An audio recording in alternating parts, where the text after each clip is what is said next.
Living Corporate is brought to you by Doximity. Over 90% of graduating medical students join Doximity to use our tools before earning their doctoral degree. As medicine's largest network, there's an elevated level of responsibility to everything we do. We don't take that responsibility lightly and are committed to working towards a more equitable world inside and beyond our virtual office walls. If you want to learn more about Doximity, make sure you go to your app store, type in DOXIMITY. That's DOXIMITY.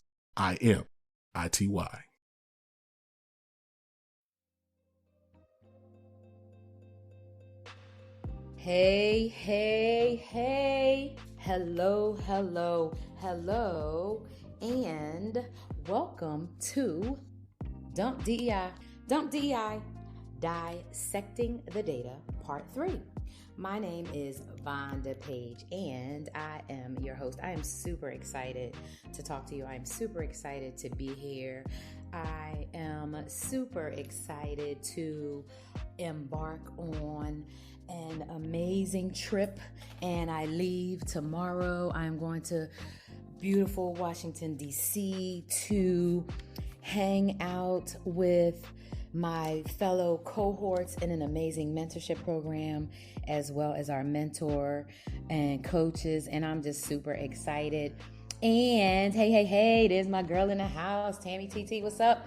I am super excited to be here. I am super excited to talk again about Dump DEI, right? And to talk about this data. And what I think is so, interesting is, I played Stop to Think, right? Deion Ferris to open it up. And she's one of my favorite artists. She doesn't have a gigantic music catalog, but let me just tell you, hey, we need to dump it. What's up, Wendy? So, hey, look, y'all, I played Stop to Think, right, by Deion Ferris, because what I'm trying to figure out is, where is the thinking? Where is the thinking behind DEI in terms of looking at what we know to be true, looking at what we absolutely 100% know to be true. So, hey, I want to thank y'all for joining. I want to do little quick intros for people who have not had a chance to listen before, if this is their first time. So, hey, my name is Vonda Page, and I am the Radical Results Mentor for leaders looking to level up and managers making moves. I'm the CEO of Radical Change LLC. LLC stands for Leaders Learn Change, which is a boutique revolutionary coaching firm really focused on leveling up leaders to legendary status. And I do that through masterminds, mentorships, memberships, and of course through classes like what I am doing. But I feel so strongly about how we need to dump DEI that I wrote a book about it. And the book is called Dump DEI, Alleviate Anti-Blackness Instead. I started writing it back in like 2017, but then 2020, it really took another turn. And, I said, okay, well, it's time to put it out here. And so I believe that, I understand, first of all, let me back up and say, first of all, right, I want to explain to people hearing and tuning in for the first time that when I say dump DEI, when I say dump diversity, equity, inclusion, I am not talking about dumping the overall goals of DEI, especially not as the way Black people see them. And I think, and my fellow sisters, y'all let me know what you think, but I think, right, that for Black women specifically, and Indigenous women, I feel like that they will be okay with me speaking for them. DEI has not worked for us.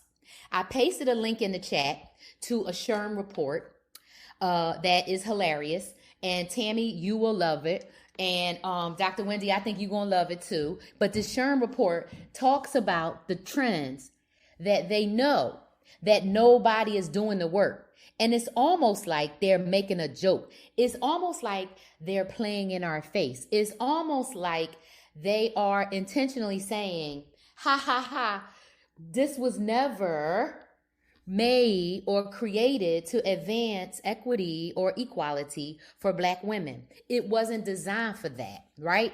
And so what we know is we know that data exists eternally, right? Internally. We know that they have the data because all of these reports, they keep saying the same thing. And so for years, since I've been following all of this stuff, I've been following this stuff since 1996.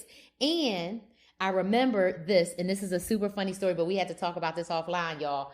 So back in the 80s, somebody in my family, we not shocked, right? Somebody in the 80s, they worked for the EEOC. And this person dated another person that worked in the EEOC. And I actually dated the same person. And it was a Black man. And we had a conversation. And I remember saying, well, what is the EEOC really doing? And how can y'all really do anything when the people in the EEOC, right, are there at the behest of, business, right? And business's approval. And so thinking back to, 20, 30 years ago, 15 years ago even, right? Nothing has changed from the standpoint that business dictates the laws. Business dictate, right, the employee experience. Within most companies, my research shows that people believe, and in most companies, that HR is responsible for leading the DEI initiatives. Well, how many of y'all know that HR is usually like 80% white women? 80% of white women, right? White women is making, hey Kevin, white women are making 80 cents on the dollar. They haven't even fought for their own equity. Asian women are making 95 cents on the dollar, right? And if you think about all of the ERGs and the women's led groups, right?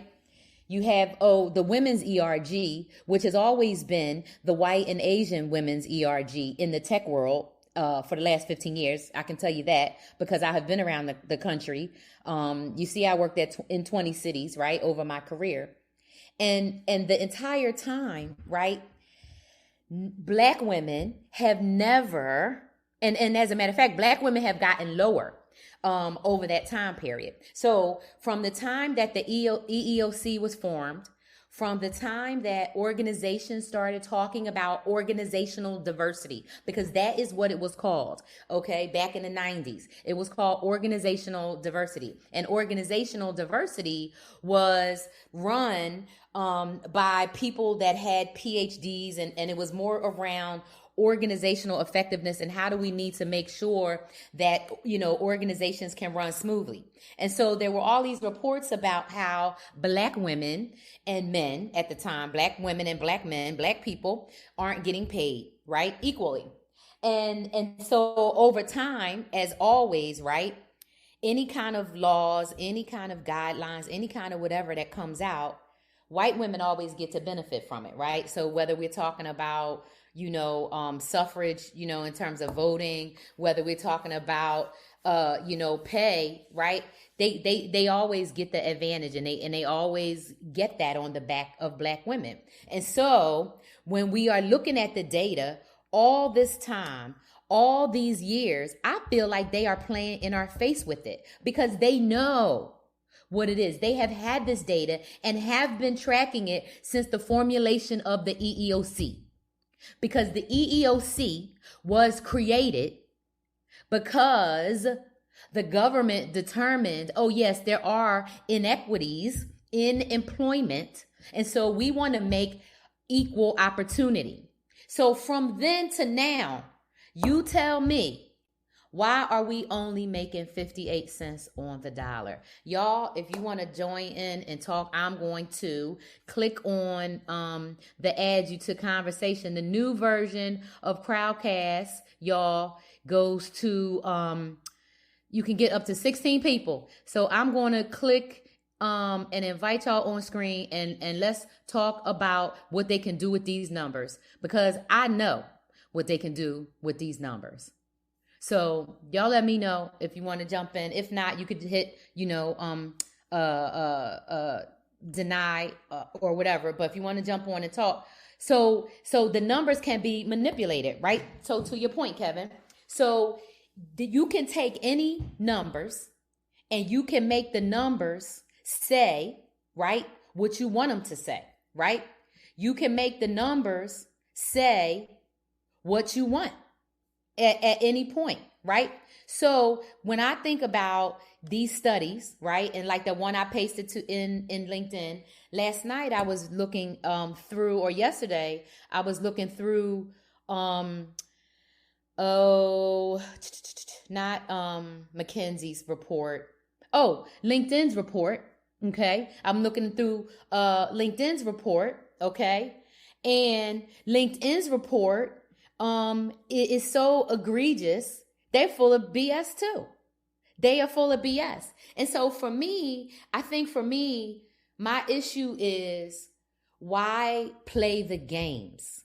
Why pretend as opposed to having all of this reports, all of these datas, right? Somebody told me earlier, they looked through a report real quick. The report was 40 pages and only had 2 pages of any information. So what is the point of the string along? Is it just to make people forget? Is it just to make people complacent? Is it to just cause more harm? Because when I think about the impact of it, right, the impact is harmful. The impact is detrimental. The impact is pretty messed up. And so when I'm wondering about how everybody is still, making it seem like, things are going fine and still fighting the same battle the same way, I'm concerned. Like, I don't understand, right?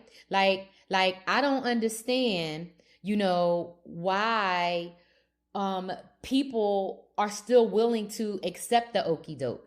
Why people are still willing to pretend that this DEI work is working for everybody when literally it works for Asian people at this point, right?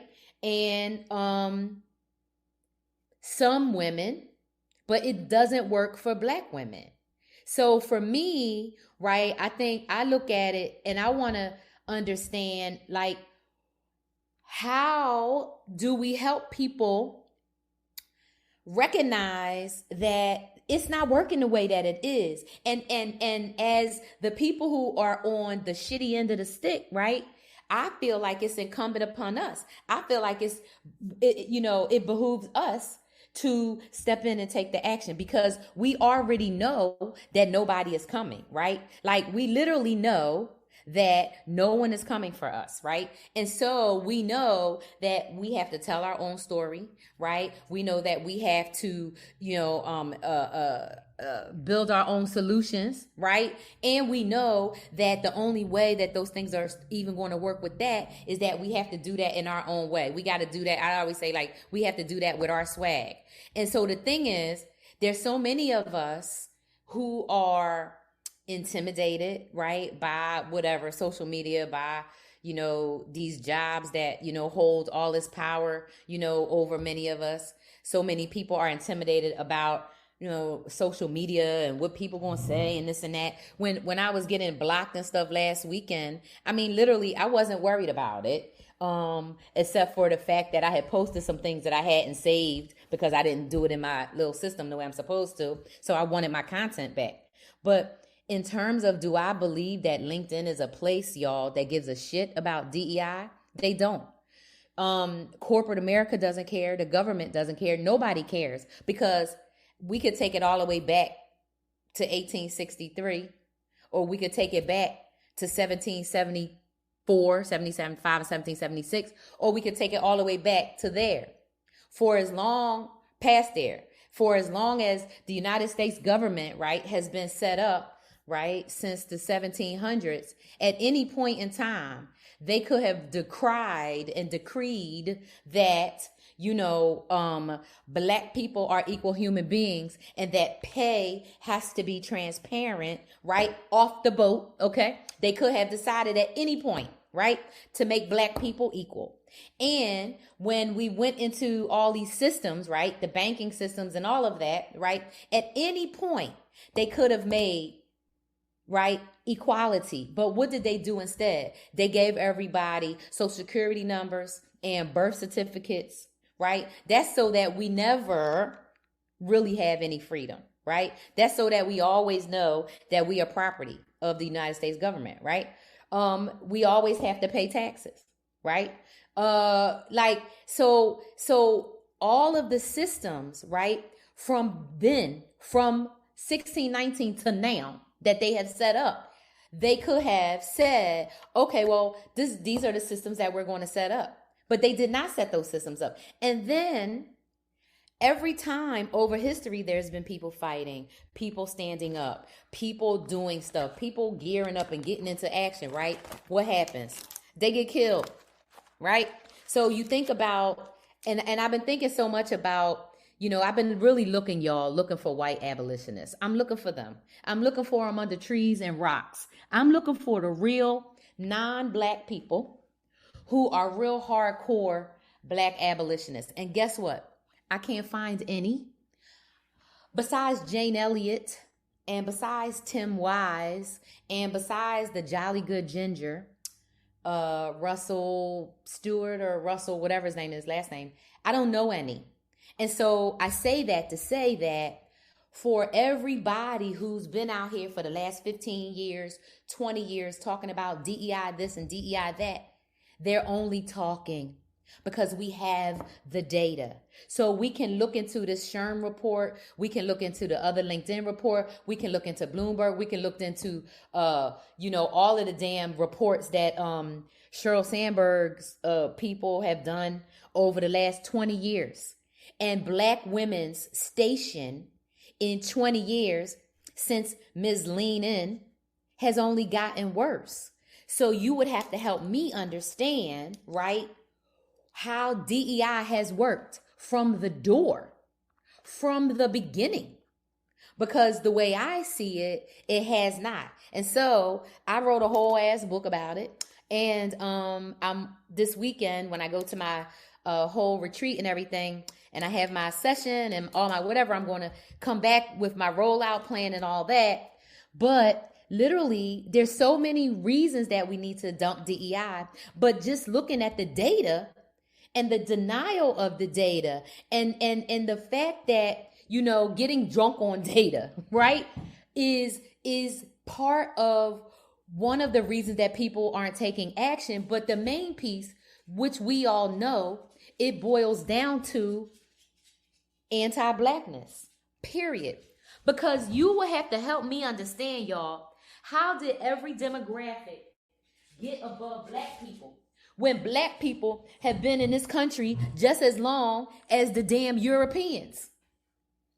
So how is it that Asian women, white women, Filipino, Pacific Islander women, and Latina women are all on our backs, making at least 23 cents more an hour? I cannot accept it. I cannot not talk about it. I cannot not criticize it, because if you look at the data, it's been telling us the same thing for decades. Decades.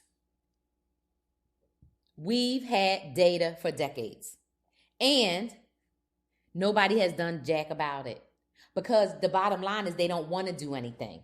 But what did they do? They told all the other groups, right? All the other groups that if they wanted to get more pay, they want these promotions, they want more equity, they want to be included, then they need to exclude Black people. They need to fight for their individual struggles, and what they think separates them from Black people And that's what they should focus on.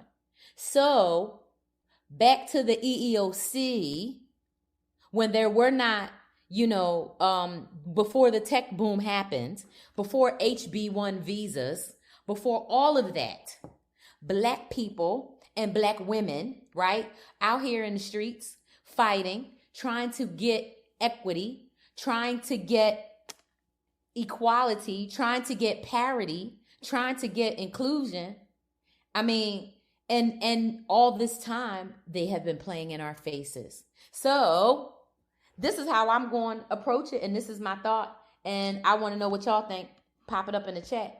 But first and foremost, it's no point in talking about this data any further.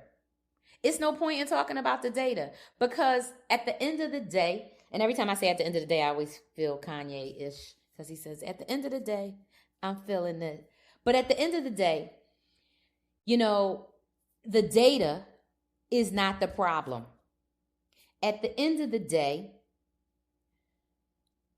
the problem is around the entire structure of work, the entire structure of wealth, the entire structure that we have in this country, right? Which is, an oligarchy, right? It's not a democracy. They pretended to be a democracy so that they could hold on to power.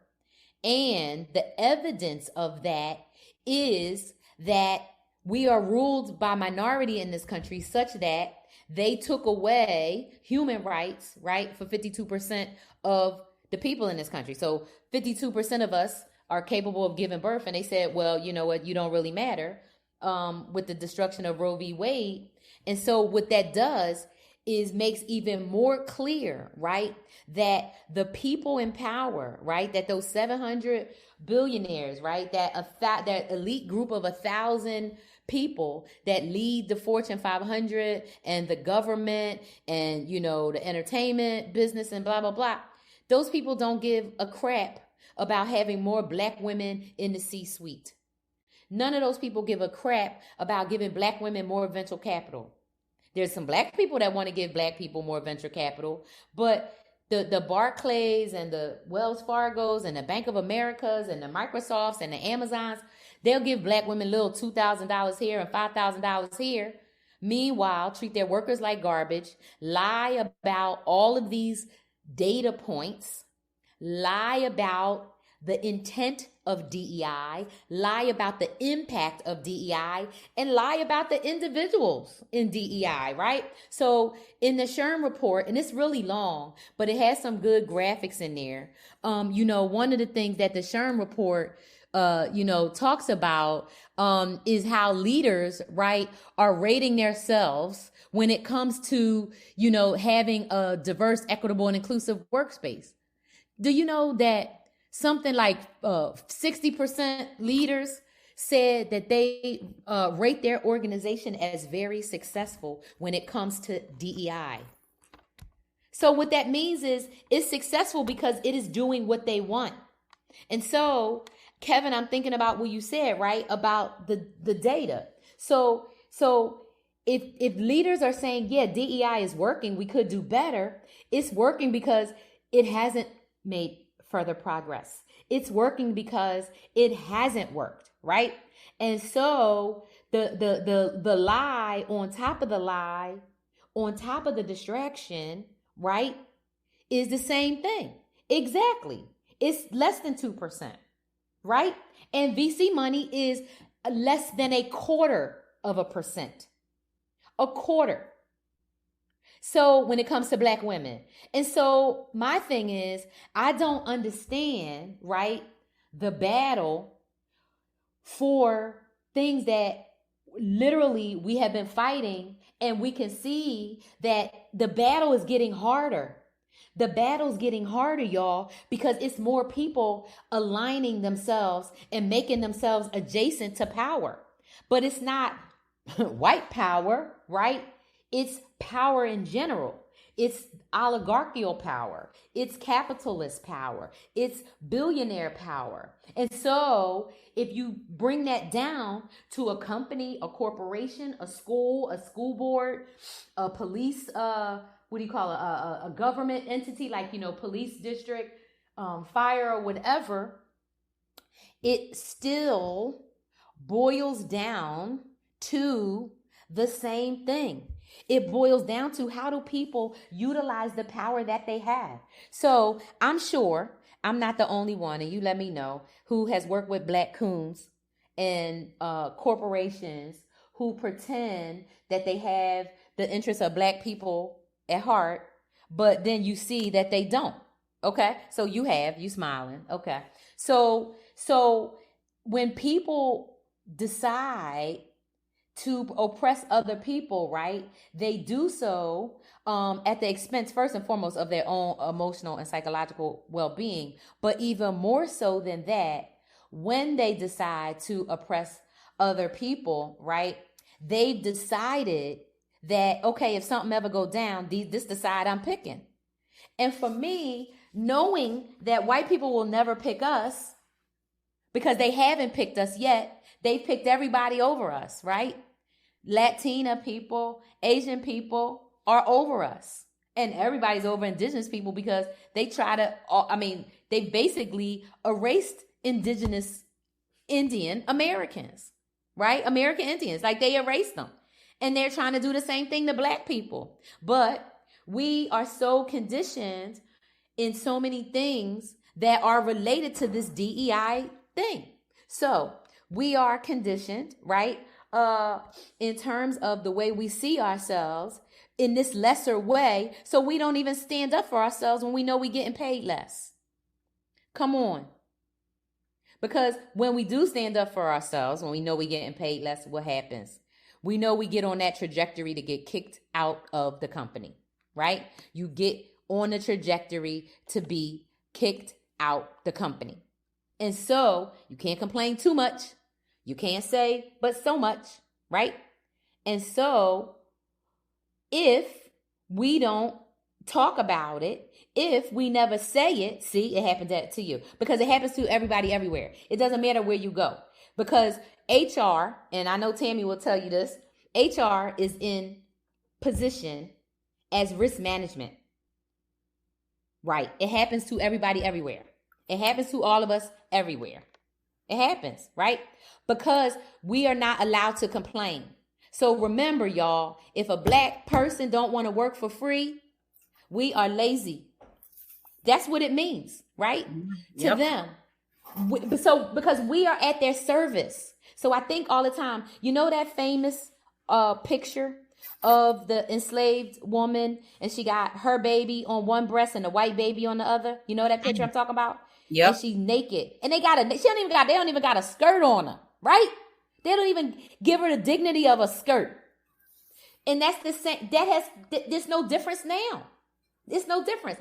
Lisa gets a dick pic on LinkedIn, and that's how they handle it. So black women, right? If we don't lay ourselves open, naked to the world and say, use me how you want, right?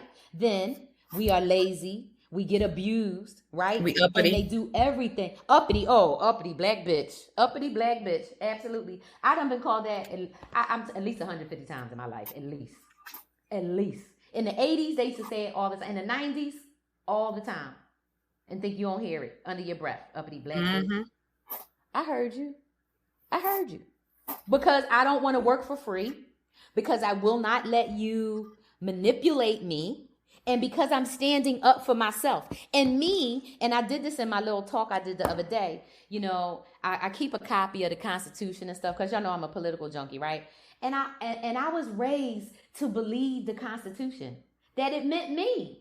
That even though when they wrote it, it didn't mean me, but that it does mean me ideally, right? Just like in the Bible, right? I grew up in Baptist church, right? I was taught that, yeah, this is you, right? Even though, this was white people and white dudes, right? So when we look at it in reality and we say, where are we now? I about all of these data points. Uh-oh. About we got some echo. Of DEI. Is that me? About the impact. That is you. Sorry. Oh, there we go. That's okay. We got it. So, right, when you think about, right, the impact, right, and they know what they're doing. They know, right? And so what else do? We have to complain. We have to speak up, because if not, what? They just going to keep on pissing on our head until it's raining. I ain't going for it. What you think, Tam? Listen, here's the thing. I was listening to you earlier. I'm literally listening to you as I'm becoming you. I'm bleaching my hair. Let's do it. I'm great. I'm doing a touch up. I was listening to you earlier talking about, I think the reason why there's not as much progress in DEI as well, particularly for Black women, is because when other Black women do get in, they conform to the table. They do. The table is white and patriarchal. Because they want to be at the table so bad. Because they like, this is my chance. Yeah. They want to be the first.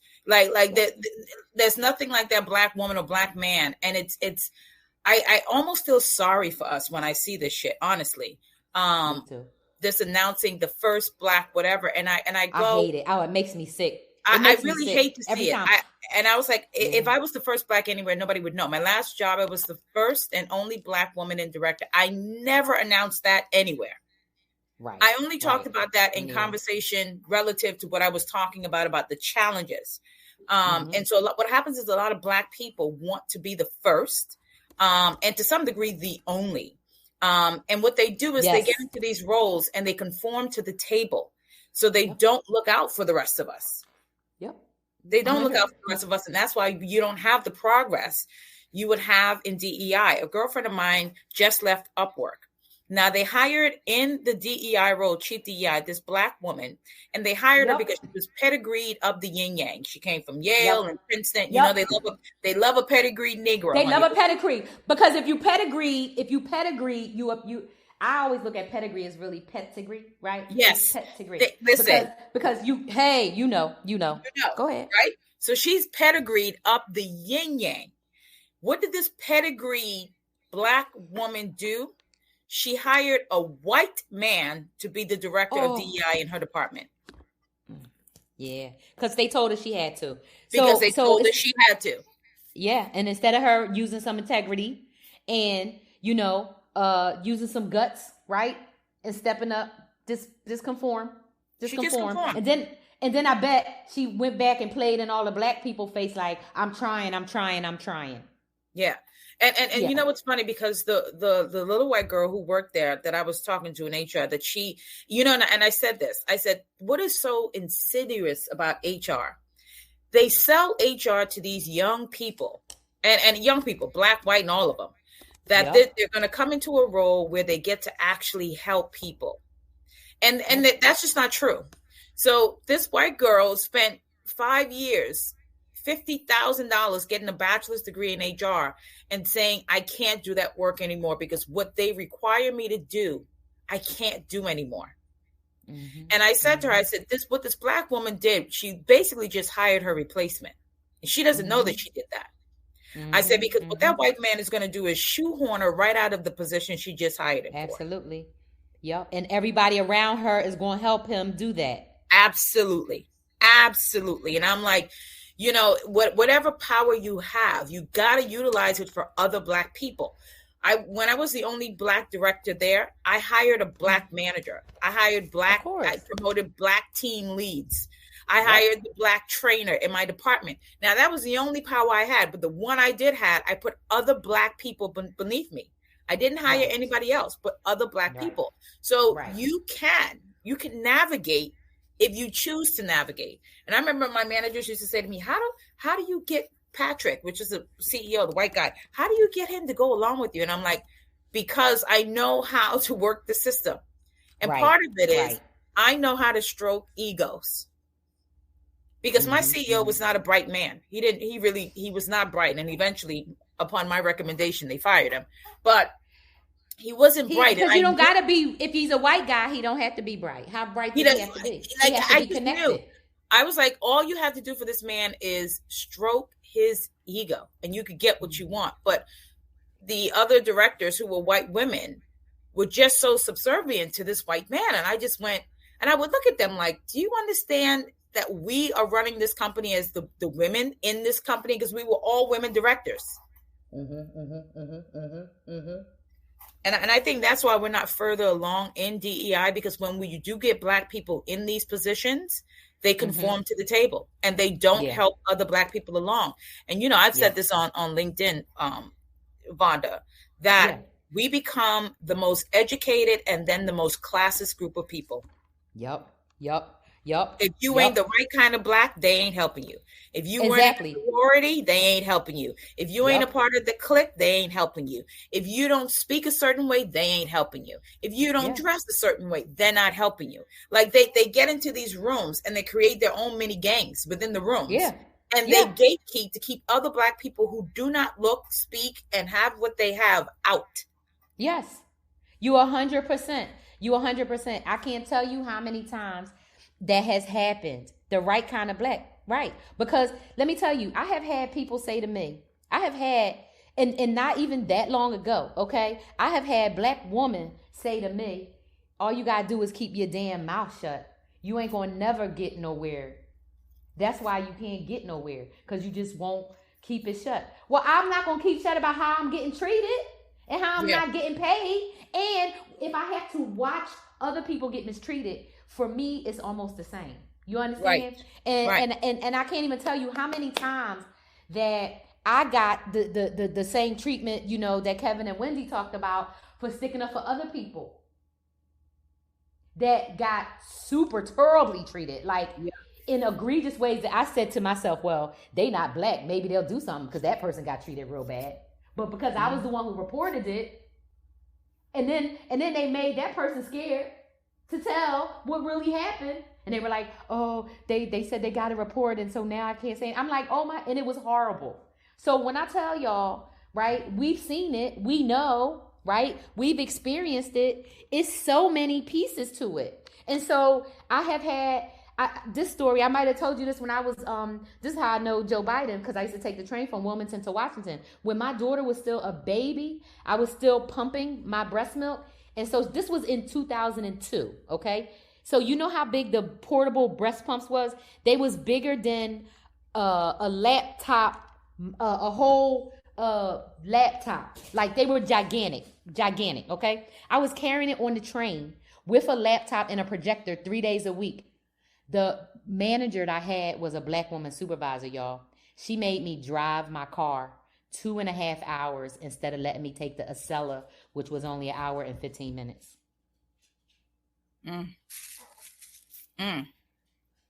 I had to pump breast milk on 95 so many times on the highway while driving my car. Wow. Right. So Black woman. And she had kids. Well, they'd be the worst. She had a son. And that I remember thinking, oh, like Jesus. And I left that job so fast, that position so fast. I took a job in New Jersey when I lived in Delaware that was an 1.5-hour drive just to get away from her.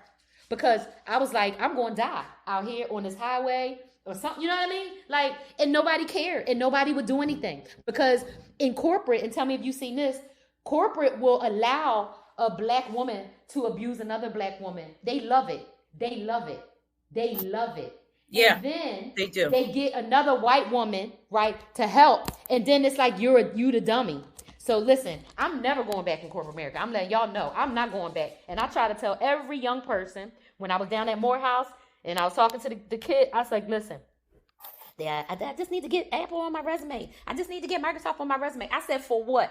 To prove that you know how to take abuse, to prove you know how to take a beating, to prove you know how to, get abused. I said, because the bottom line is you getting abused there, period.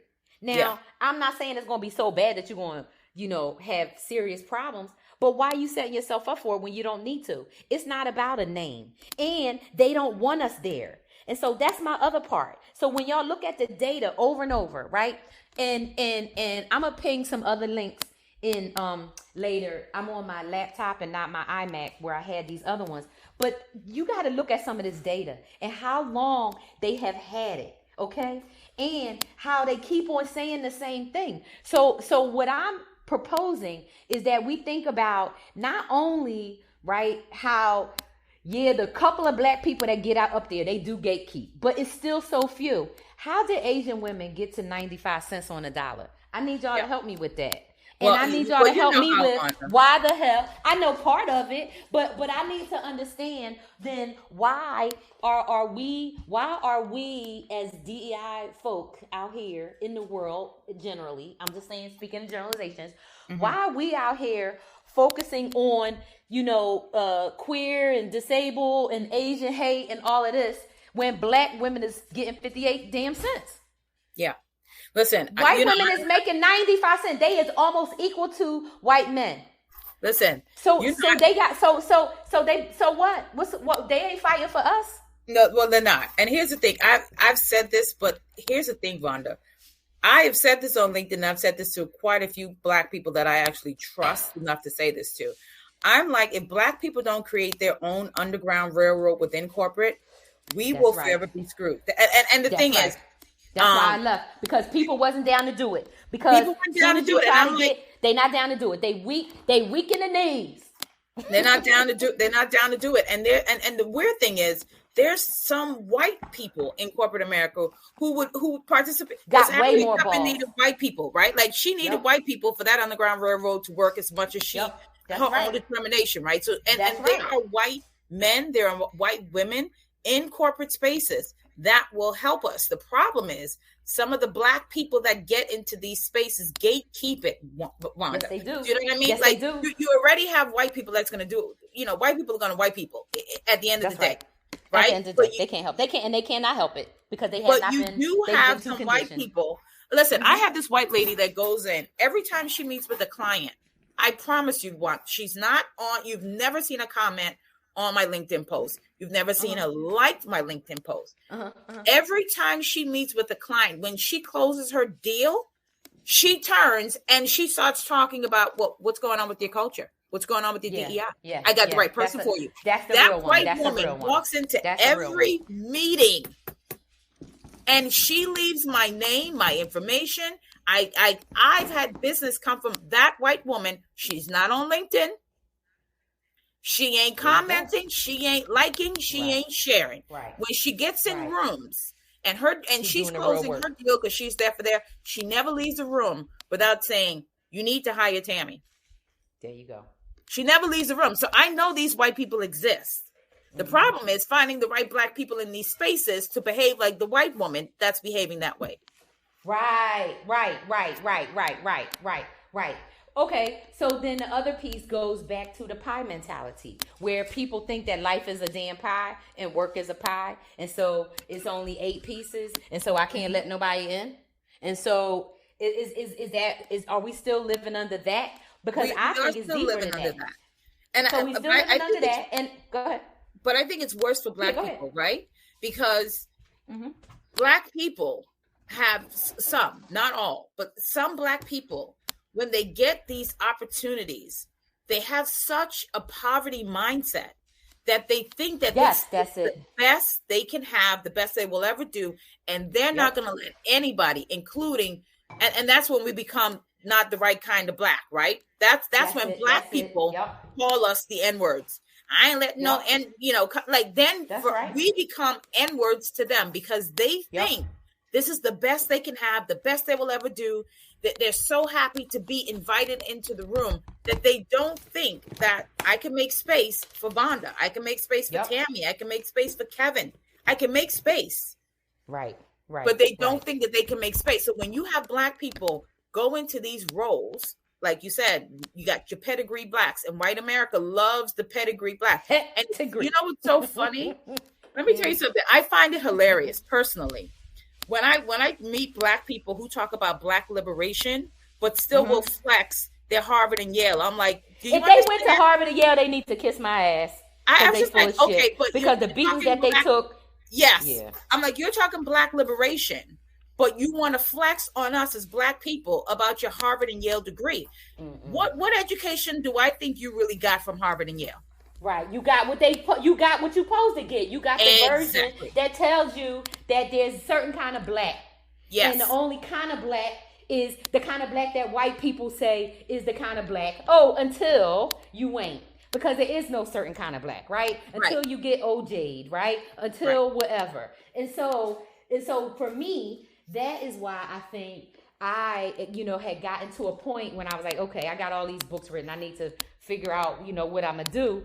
Is like, I see that anti-Blackness current so deep. And so my original thing was like, I want us, y'all, to be able to envision and think about and really imagine what a pro-Black future looks like and start working on it, right? So I have all this other stuff. So when I started kind of thinking, and then I started doing the research, and I said, damn, people don't even understand what anti-Blackness is. They don't even understand why DEI hasn't worked. So then after George Floyd, I said, oh my God, yeah, nobody really gets it, right?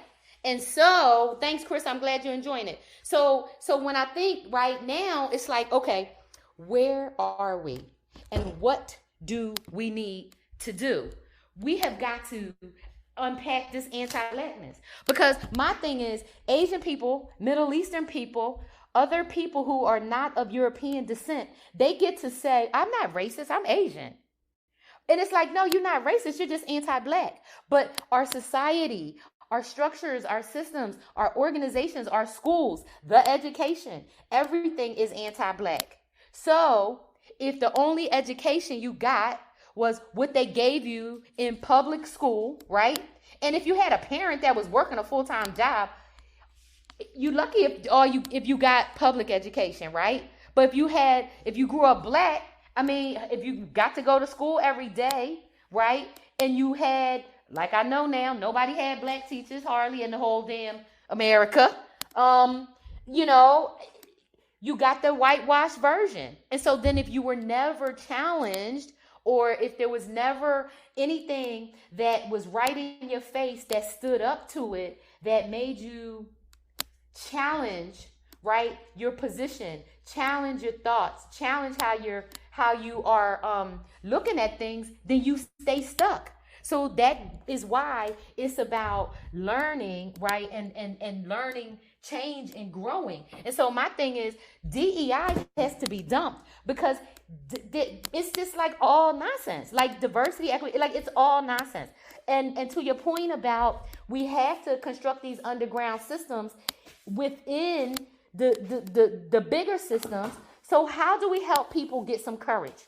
How do we other than, the work that we're doing, right? But like if we had to say, okay, we want people to realize, especially Black people, that you're worth it.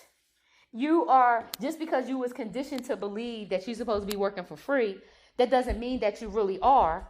And so, these are the things. But I want us to be able to like help people see that we have to move in a new direction, because I think it's like, to me, like I said earlier, I feel like they're playing in our face with this DEI stuff because the statistics prove that it's not working. It's proving it. What do you think? You on mute? Sorry. No, it's okay. I have been trying to figure out, honestly, Vonda, for a very long time, and it's I'm always on LinkedIn making content, how to get Black people to buy in. Mm-hmm. And I honestly, I don't even know, because until I see my liberation connected to yours. Right. And unless Black people see it that way, I don't think that we can convince them any more than we can convince white people to move white men out of DEI roles and put Black women in it. I think we just need to move white women out. The white men. Well, listen, the funny thing is, the trend is, I've been noticing more white men than even white women. Oh, Jim. Which is why I wrote that post. Which is why I shared that video saying I need white men to tell me how you're approaching this work. They not approaching it. They're approaching it based on the directives from the HR department. So I wrote about that yesterday. The directives are find out who the troublemakers are so we could get rid of them. There's no other part in the work. So they're going to hire a nice, friendly white guy, somebody handsome or either grandfatherly that's going to be all chumming up with everybody. Then they're going to have meetings with the ERGs. Then they're going to find out who the most outspoken ones are, who people look up to. Then they're going to get to know that person and get to manipulate that person. And then find out who's the troublemakers. Find out who's the people having the most problems. Find out who are the bad bosses everybody talks about. Boom, boom, boom. Then they go back to the CEO and the chief human resources officer and the chief legal officer, and they say, okay, well, this person is a level such and such at this. Okay, well, it's going to take 2 months to get them out. We can move this person over here. Okay, what about these people? That's what they do. So that is how it works. And so my thing is it that people don't understand the game and how it works? And is that the education that needs to happen in the social setting? Because when they see my book, the book is long, and now I'm like, okay, part of it was like some case studies and stuff, so I'm still kind of figuring out which pieces I'm gonna take out. But literally, I have studies, I have anecdotes, I have like we have got to help people move off of this. And the other thing is, people need to understand that these companies, right? Yeah. These companies are not going to do shit. Right. They're not going to do anything. It's going to be they're not more motivated to do it. Right. And they don't have to, because nobody is holding them accountable. And you understand that because of those indemnities, insurance, and all of that stuff, right? It's no risk to them. It's no risk to these companies to discriminate against people, other than maybe they can't get somebody else that, you know, that they would want to hire to work there. But they don't want black people working at these companies. They don't want black women getting VC money. Let me just tell you, if somebody were to write Vonda Page a check right now for like 10 or 15 or $20 million, I have 4 technologies in different stages of, I've been a technologist, since 1984. You understand? Right? I'm a Black Panther deep down in my soul. Okay. I have technology for us, but I don't have no money to build it. So don't you think it's black women, black men, other people, right? That like me, right? And younger ones and smarter ones, right? That have ideas and plans and ways for black liberation. How come we can't get them through?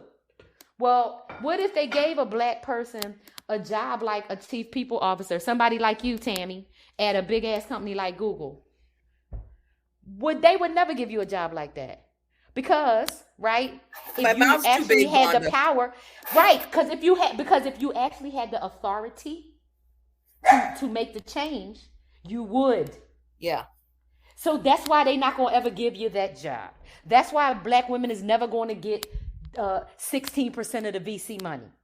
Now, we might get 100% of Serena's VC money, because she going to give her money to black women.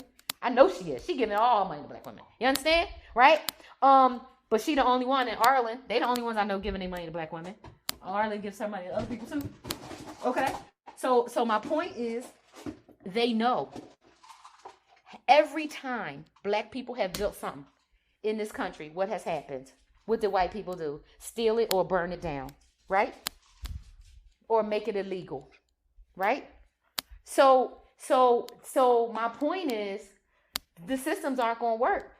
But I think I like the idea, and I like the idea of training up, white friendly guys in HR and giving them the actual tools and skills, right, that they need. Because if they say, okay, I really do want to do something and make this, make equity a thing, right? I do want to, get black women off the 58 cents. Okay, that's super simple. That's like super simple. You make people fill out if they're white, black, male, female, or non-binary, right? So all you got to do is pull out the thing and look at their pay and bump everybody up 42 damn cents. Yep. It's not that freaking hard. That could be done with 2 clicks of a mouse. Yep. If they wanted to do it. but nobody wants to do it. And that's what I want to talk about. And I want to talk about how the queer community and the disabled community always want to come for Black women on some bullshit, but Black people come in queer bodies and disabled bodies. I think they forget that. Listen, I think it's bullshit that Black people are like when you think about DEI, which is why I wrote that post about, please, let's get to the foundation, which means everything else is built on. But the foundation of DEI is race. Right. It's why DEI exists. It didn't exist for disabled people. It didn't exist because of people. It did not. It existed because Black people wasn't getting paid the same. That's why they created it. Exactly. I'm like, the foundation. Everything else is added in. But in those add-ins, we have Black gay people. We have Black disabled people. We have Black, Black people come in every box everything. For DEI. But let's not pretend that DEI did not start from race. And I get so sick of people talking about, well, DEI is more than race. First of all, if race didn't exist, there wouldn't be no DEI. Because how about this? You can take it back further. How about if slavery still existed, there wouldn't be no DEI. Exactly. And disabled people would just be left to die, right? And put in institutions like they used to do. And they still are. And they still are. How about it? I'm doing a training next month. And it's a sister. She found me on TikTok and she was like, I've watched all your TikTok videos. I followed you over there on LinkedIn. She goes, I want you to come do some training. She goes, and I want you to do training the way you talk. I'm like, well, I don't know how to do training any other way. So if you hire me, this is the amount you're getting. Like you're not getting. There you go. This professional. This is my professional. Okay, this is my professional. And one of the trainings that you are professional as a person, and so my thing is this, right? So there you go. Yeah, I told her. So the first training is going to be on ableism and how we don't even think about it, consider it. And I'm doing this training with majority Black women and Black men. Yep. Because these aren't even talked about. Like when people and listen, we're all guilty of that, particularly us, even us in DEI. We lead with race a whole lot, and we do, and I have been guilty of it myself. We do neglect the Black disabled body and how they are far less. Like I was talking to a friend, he's Jewish, and he was telling me, we were having this conversation. He was like, well, we've come a long way. Look where we are in terms of gay rights. And I said, do you know why we are as far as we are in gay rights? I said, I want you to go back to the Supreme Court when it came down that gay marriage was legal. Scan the crowd. What do you see in that crowd? White faces. The reason why gay agenda has advanced, it's not because Black faces and brown faces, because white men wanted it. Exactly. I said the face of the gay movement has always been gay white men. That's right. That's why it's okay. That's why said, white men, white trans people are okay. Because I'm like, if you see any progress relative to disability, whether it's gay, disabled people, neurodivergent, the faces in front of those movements are always white. And if they're white faces, it is going to bring everybody to heel and act. Okay. I said, so we're not where we are with gay rights because gay people exist. We are where we are with gay rights because white gay people exist. That's it. And if any white person other than Jane Elliott, Tim Wise, and the Jolly Ginger were to speak up in mass, right, in terms of any of what we are talking about right now, right, then we wouldn't even have to have a conversation. But the problem is white people don't do it. Latinx people don't do it. Asian people don't do it, right? Middle Eastern. Nobody sticks up for Black people. And because of this condition, of this internalized anti-Blackness, because of this whole thing, right? Then we don't even like ourselves. And we gatekeep and we do all of that other stuff. And so I want to flip it now to helping people to uncover anti-Blackness. Like, how do you help people do that? Especially, well, it doesn't even matter whether it's black people or white people. So the first thing is, I think, right, is allowing people to talk about it and getting people to talk about, okay, well, what did I grow up learning and believing about black people? Because that's where it starts, right? And so did you grow up only believing that black people were, Africa is this poor, barren, destitute place with skinny kids, that are all dying of hunger. And then finally, we came over here in ships and worked ourselves up to something.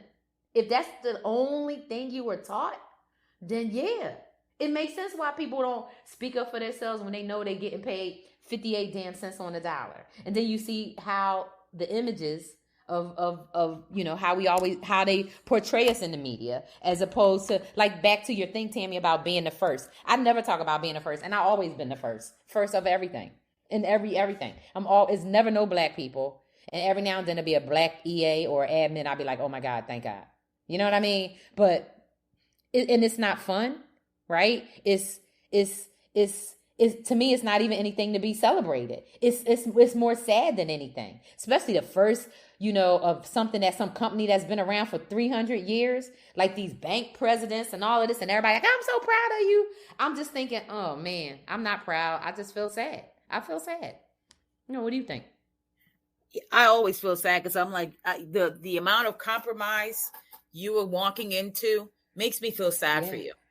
Right. It makes me feel really sad for you. And what you're walking into, something that is designed to pull you away from your blackness, to disconnect you from it, to absolutely disconnect you from your blackness. And you don't realize that that's happening to you until you are so microaggressed. You are so stressed out that when you do leave there, you realize how anti-black you have come. And, I've written this post on LinkedIn too, that anti-blackness is not just the white thing. It's a black thing too.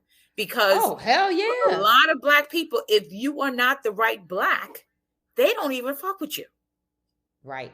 They ain't hiring you. They ain't bringing you in to speak. They ain't doing none of that.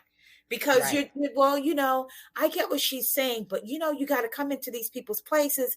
You got to play their game.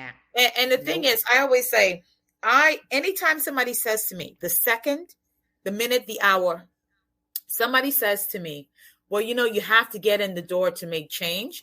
What I know that you're doing is justifying why you're going into this company to work. That's a justification for you. Right. Because I don't know anybody, particularly the system as entrenched as corporate America and whiteness, that you think your little black body is going to have to just get in the door and make some change. It's a bunch of bullshit. And what you're trying to do is tell me that I know I'm getting ready to compromise myself. I know I'm getting ready to sell out black people, but don't make me feel bad for it. Yep. All of that. And so my thing is, and we're going to have to pick this up another time, but I want to talk about, so what I'll do is, so I'm going out of town tomorrow. I'm going to DC. Oh my God, I'm going to have the best freaking time. I cannot wait. I don't even know if I'm going to sleep tonight. But I'm going to do, I think the next part, right? So we dissected the data. We talked about data. I think the next part, because I came up with this other thing, y'all. I said, this is why DEI doesn't work. This is part of it. 3 reasons that DEI doesn't work. I said, because of the individuals. Okay. I said, because of the, intent of DEI, and because of the implementation. So next, should we talk about the individuals next? Because I think we should deep dive right into the different archetypes of people who work in DEI, right? So we can start to pull them out. So deep dive into the DEI divas. We're going to deep dive into DEI divas. And I set it up for four sessions on that. But let's talk about them, right? All them different people that work in DEI, right? What they try to do, what they can do, what works, why it doesn't work, who they are. And you know what? Maybe it'll also be like, kind of like pre-medicine, or, me amping them up to really think about, focusing their work in terms of looking at it from an anti-blackness perspective, first and foremost, and not worrying about all that other stuff. Because like we talked about, right? Black people come in every body, just like, there's everything. So I want to thank y'all so much. Oh my God, Tammy girl, I love you. Listen, hopefully I can fly you in for my thing. I don't want to say nothing yet, but I'm working on it. Hopefully I can fly you in. Yeah, I'm working on it. So, but I just want to thank you, Tammy. Thank you, Wendy. Thank you, Kevin. Thank you, Chris, for joining. Women, I agree, Chris. Hey, that's right. Hey, listen, this is it, y'all. We're going to keep having a conversation. If you are new to Crowdcast and you want to do other stuff, let me tell you, the other thing you could do is you can always go back in. You can comment. You can put links in. You can always share this link. You can go back in and rewatch it. And you can create clips if you download the Crowdcast, the whole streaming thing. And then you can send them out and use them on your social media with your own comments that you made, because this is that kind of a platform. It's really nice. So I want to say thank y'all so much. And we are going to keep on talking about how to dump DEI. I love dissecting the data. I'm going to also make sure y'all have these other links, because you got to see these reports, girl. I already downloaded the links as you were doing it. While you got these reports. These reports is just I'm ridiculous. A report junkie the same way, and right. I love analyzing data, and I love that you're going to do the different architect of the DEI person, because based on what I do, I am constantly aware of the people stuff and how people move and how they move. That's why I say when everybody says to me, "Oh, I just need to get in the door," I know what you're saying to me, even if you won't tell me what you're saying to me, and don't make me feel bad for what I'm about to do. Because the system is too entrenched and I don't got the guts. Right. And that's why I said, this is why I was saying that underground railroad of Black people, like wherever you are, whatever corporation you are in, you need to be bringing other Black people who think like you, believe like you, and who's going to have your back. I have walked out of jobs with other Black people. I have quit jobs with other Black people. Wow. Okay, we could have burnt up some stuff. We could have burnt up some stuff, but I ain't never going back in corporations. But we burned up some stuff. Look, we'll burn up some stuff and make some money. But listen, I was looking for somebody to walk out of companies with me. I could have started so many actions. I could have sued so many people. I've walked out with Black people. Like, okay, well, sisters, they fucking you, they fucking us both. And I have walked out of jobs with Black people.